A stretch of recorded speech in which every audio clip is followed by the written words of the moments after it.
nuevamente al canal Ortopedia 101.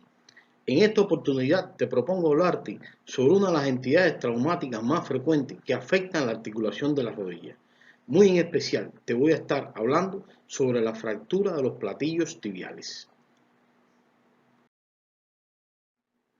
Por concepto, la fractura de los platillos tibiales no va a ser más que la solución de continuidad del tejido óseo a nivel de los platillos tibiales o cóndilos tibiales, como también se conoce. Para determinar la verdadera extensión de dónde va la fractura, utilizamos el método de Urch-Hein, el cual consiste en trazar una línea en la zona metafisaria más ancha, a partir de la cual formamos un cuadrado, y esta zona la definimos como la porción más proximal de la tibia, precisamente donde se encuentran los platillos tibiales. Desde el punto de vista epidemiológico, las fracturas de la meseta tibial o platillos tibiales representan el 1% de todas las fracturas en el paciente joven y un 8% de las fracturas en el anciano. Tiene una incidencia anual de 10,3 por cada 100.000 habitantes en los Estados Unidos de América. La edad media es de 52,6 años y tiene un comportamiento bimodal. En hombres menores de 50 años ocurre por traumas de alta energía, y en mujeres por encima de 70 años son provocadas por caída de sus pies, de ahí que tiene un comportamiento de tipo bimodal. También desde el punto de vista epidemiológico tenemos que decir que el platillo tibial es el más afectado, entre un 55 y un 70% de los casos. El platillo medial está involucrado en un 10 o un 23% de forma aislada, y las fracturas de ambos platillos ocurren de un 10 a un 30%. Sin embargo, estas fracturas se acompañan de un mayor número de complicaciones, en especial las relacionadas con el paquete vasculonervioso. También, desde el punto de vista epidemiológico, es importante decir que las fracturas abiertas están presentes entre un 1 y un 3% de los casos.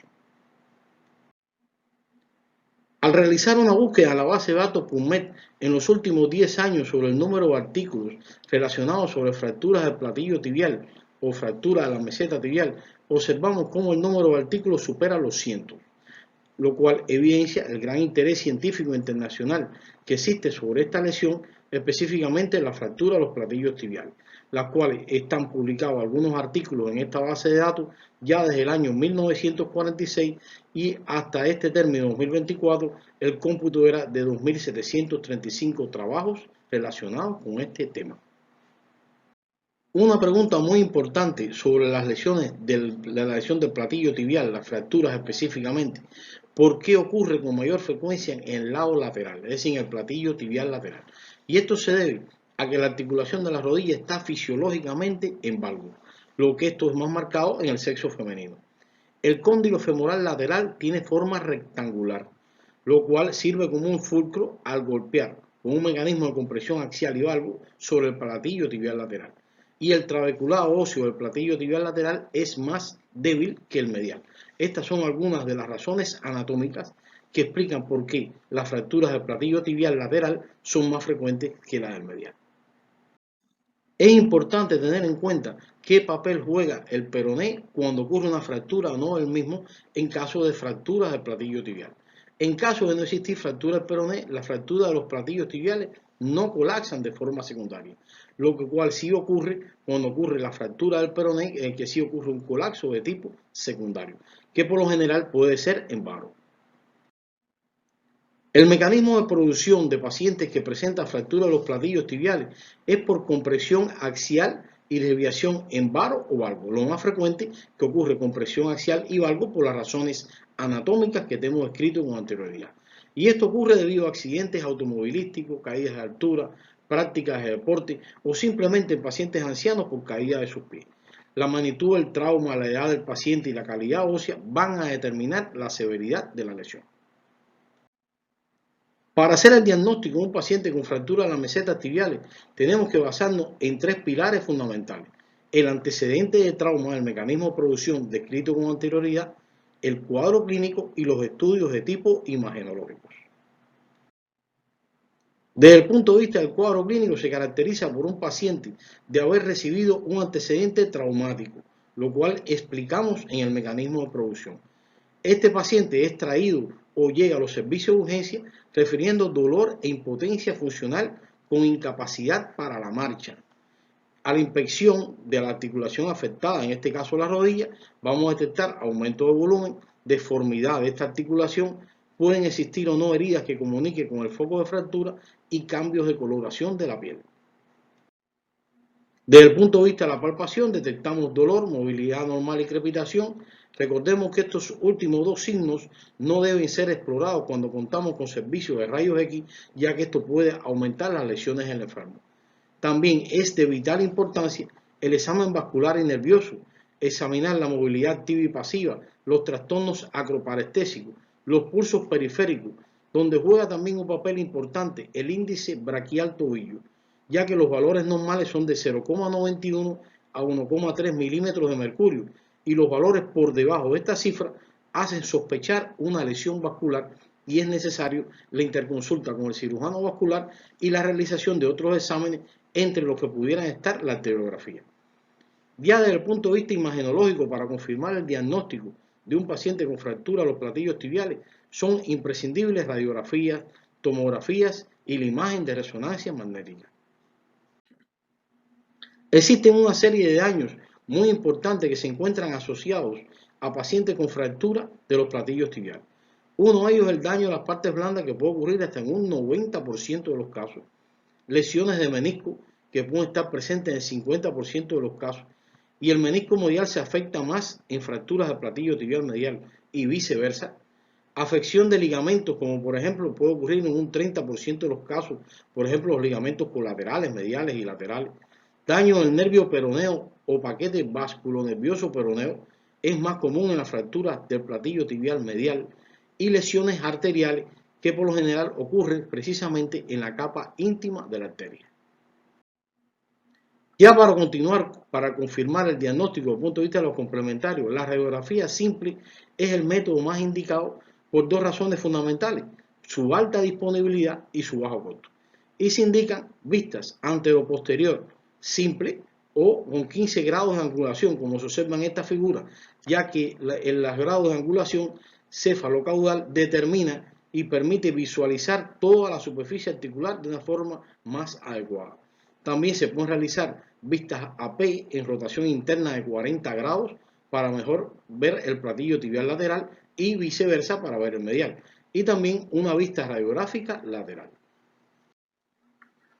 Por su parte, la tomografía axial computarizada es útil para delinear de forma precisa el grado de conminución y de presión de la superficie articular, lo que ayuda a definir en la mayoría de los casos la conducta de tipo quirúrgica.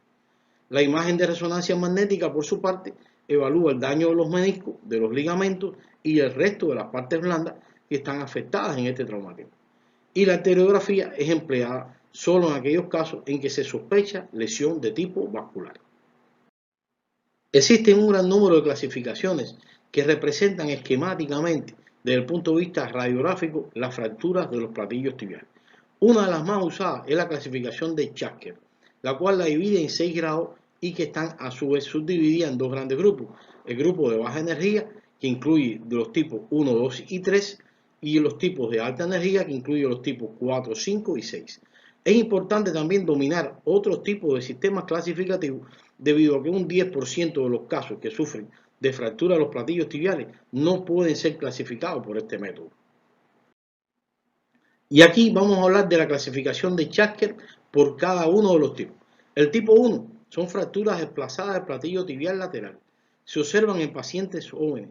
No existe hundimiento de la superficie articular debido a la fortaleza del hueso esponjoso que existe. Cuando esta fractura es desplazada, el menisco lateral tiende a estar lesionado también y puede incluso desplazarse dentro del foco de fractura. El tipo 2 son fracturas desplazadas y deprimidas. Ocurren en pacientes generalmente por encima de la cuarta década de la vida, donde existe debilidad del hueso subcondral. Las lesiones tipo 3 son fracturas deprimidas o con hundimiento de la superficie articular que afectan el cóndilo lateral. Ocurren como resultado de un trauma de baja energía en pacientes ancianos donde existe la presencia de osteoporosis. La incidencia de lesión ligamentosa en este tipo de lesión es muy baja. Por su parte, las lesiones tipo 4 son consideradas de alta energía. Se produce por una fractura del platillo tibial medial por un mecanismo de varo forzado asociado a compresión axial.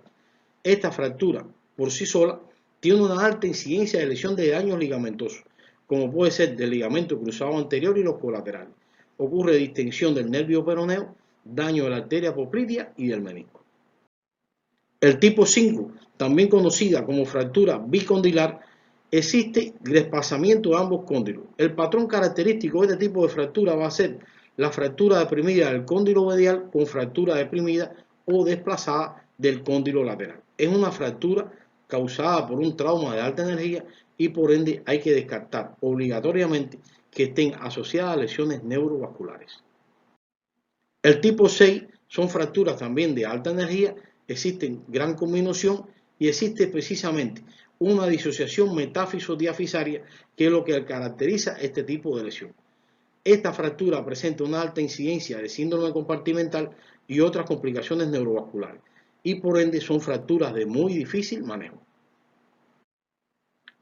Debido a que no todos los pacientes pueden ser clasificados por la clasificación de Schacker, existe la clasificación de Hall y Moore, la cual se describe en 5 tipos. El tipo 1 son fracturas del platillo tibial en el plano coronal, fracturas tipo 2, fractura del cóndilo, la línea de fractura comienza en el compartimento opuesto y se extiende la eminencia tibial. El tipo 3 es una fractura avulsiva del borde del platillo con gran asociación neurovascular. El tipo 4 son fracturas por compresión asociada a daño ligamentoso del lado contralateral. Y el tipo 5 son fracturas en 4 partes en que la eminencia tibial está separada de los platillos y de la diáfisis. Son fracturas de alta energía. Aquí en esta imagen podemos ver una representación gráfica de la clasificación de Hall y Moore. Otra clasificación que puede ser empleada en pacientes con fractura de los platillos tibiales es la descrita del grupo AO, la cual va a aumentar su intensidad a medida que aumentan los números. Por ejemplo, la fractura C1, C2 y C3, y a medida que estas van aumentando en su subgrupo, aumenta la complejidad y las complicaciones que pueden presentar estos pacientes, lo cual también empeora su pronóstico. Antes de adentrarnos en las especificidades del tratamiento de pacientes con fractura de los platillos tibiales, es de gran importancia conocer los principios de Schacker, lo cual nos va a orientar sobre el tratamiento específico de cada una de este tipo de lesiones. El primer principio dice que las fracturas inmovilizadas por un periodo mayor de 4 semanas usualmente traen aparejada rigidez articular. La reducción cruenta y osteosíntesis asociada a inmovilización crea aún más rigidez articular. El 3. Independientemente del método o técnica utilizada, la movilización de la rodilla debe empezar lo antes posible. El cuarto principio de Schacker plantea que mientras tanto preservemos la movilidad articular, los procedimientos de reconstrucción secundarios son factibles a realizar. Los fragmentos articulares impactados no pueden ser reducidos por tracción o manipulación, ya que por sí solos los mismos no están adosados a las partes blandas y no se pueden levantar o reducir. El sexto principio, los efectos articulares no se rellenan con cartílago hialino y los mismos permanecen, lo que causa depresión articular e inestabilidad. Al tener en cuenta estos principios es importante para enfocar el tratamiento de estos pacientes. El tratamiento conservador, es decir, la inmovilización enyesada, va a estar indicada en pacientes con fracturas no desplazadas o mínimamente desplazadas, fracturas con depresión mínima sin deformidad, fracturas que presentan morbilidades que impiden el acto quirúrgico y pacientes ancianos que presentan una baja demanda física. Ya por su parte, las indicaciones quirúrgicas van a estar justificadas en pacientes con fracturas con depresión de la superficie articular, lo cual puede variar de 2 milímetros a 1 centímetro. A medida que aumenta la edad y la capacidad física es menor, se puede permitir un grado de presión mayor. Cuando existe inestabilidad mayor a 10 grados, se explora con la rodilla casi extendida. En este caso también está indicada la cirugía. Cuando existe daño vascular y presencia de síndrome compartimental asociado, y en caso de fracturas abiertas, también está indicada la intervención quirúrgica. ¿Qué papel desempeña la artroscopía en pacientes con fractura de los platillos tibiales? Lo primero tenemos que decir que es de gran utilidad, sobre todo de los tipos 1 al 3 de la clasificación descrita por Schacker. Primero, Es utilizada como una fuerte arma diagnóstica, confirma el diagnóstico de la fractura. Determina el grado de lesión ligamentosa de los ligamentos y de la superficie articular. Y segundo, es útil en el tratamiento, ya que mediante el lavado articular se evacúa la sangre intraarticular, pues se permiten las meniscectomías o reparación de los meniscos y asiste a la reducción anatómica de la superficie articular. Es ahí los dos principios muy importantes y ventajas que tiene utilizar los procedimientos artroscópicos en pacientes que presentan fractura de los platillos tibiales. Existen una serie de métodos de osteosíntesis que son de gran utilidad en pacientes con fractura de los platillos tibiales. Entre ellos tenemos los tornillos no canulados y canulados, que pueden colocarse tanto de forma percutánea o abierta. Placas con tornillos bloqueados, los cuales han disminuido sustancialmente la necesidad que había en anterioridad de colocar una doble placa. También otros métodos de fijación de osteosíntesis está la fijación externa, que puede ser de forma transitoria y es útil en pacientes con fractura de alta energía que presentan acortamiento de la extremidad y un daño muy significativo de las partes blandas. Ahora vamos a empezar a describir el tratamiento basado fundamentalmente en la clasificación de Chasker. El tipo 1. Esta fractura se acompaña de una alta incidencia de lesión de menisco del mismo lado, especialmente las que son desplazadas. Debido a esta alta incidencia de lesión meniscal, estos enfermos deben ser estudiados antes mediante una imagen de resonancia magnética nuclear. La artroscopía favorece la reducción asistida a la fractura y la reparación del menisco en caso que sea necesario. Se pueden emplear en estos pacientes tornillos canulados para garantizar la fijación de la fractura. El tipo 2, por su parte, la depresión puede ser localizada desde el punto de vista central o anterior. Esta depresión de la superficie articular se debe eliminar mediante la elevación de inferior a superior, tanto por la vía lateral como medial, y la vía artroscópica ayuda a evaluar la restauración de la superficie articular. Puede ser necesaria en ocasiones para mantener esta superficie articular regularizada en una forma normal el uso de injertos óseos. El menisco en estos casos debe ser evaluado y reparado siempre que lo que requieran las condiciones. La osteosíntesis se puede llevar a cabo mediante tornillos, aunque en ocasiones cuando existe hueso osteoporótico se pueden utilizar placas. Tipo 3. En pacientes jóvenes se impone el tratamiento quirúrgico. La reducción de la fractura vuelve a ser asistida por artroscopía y puede ser también necesario el empleo de injertos óseos. Y la fijación por lo general es garantizada en estos pacientes con tornillos canulados, como se observa aquí en esta imagen. El tratamiento de las fracturas tipo 4 son fracturas de alta energía y se asocian a menudo con lesiones vasculares y nerviosas. Estas lesiones por lo general incluyen fractura de la eminencia tibial y espina tibial. El tratamiento por lo general es quirúrgico y consiste en la colocación de placas y tornillos a través de un abordaje, en este caso, póstero-medial. Las fracturas tipo 5 y 6 son fracturas de alta energía, de muy difícil manejo por parte del médico tratante. Se asocian a una gran cantidad de complicaciones, tanto inmediatas como tardías. En ocasiones hay que emplear distractores, como se observa en esta imagen, para mantener la estabilización de la fractura y colocar de una manera correcta el material de osteosíntesis. Se prefiere el abordaje central de la rodilla, ya que permite acceder primero a toda la zona afectada y en un segundo tiempo, al cabo de los años, pudiera ser necesaria una artroplastia total de la articulación y se puede realizar a través de este mismo abordaje. Esto es por lo que algunos autores preferimos realizar el abordaje central. ¿Qué complicaciones presentan pacientes con fractura de los platillos tibiales?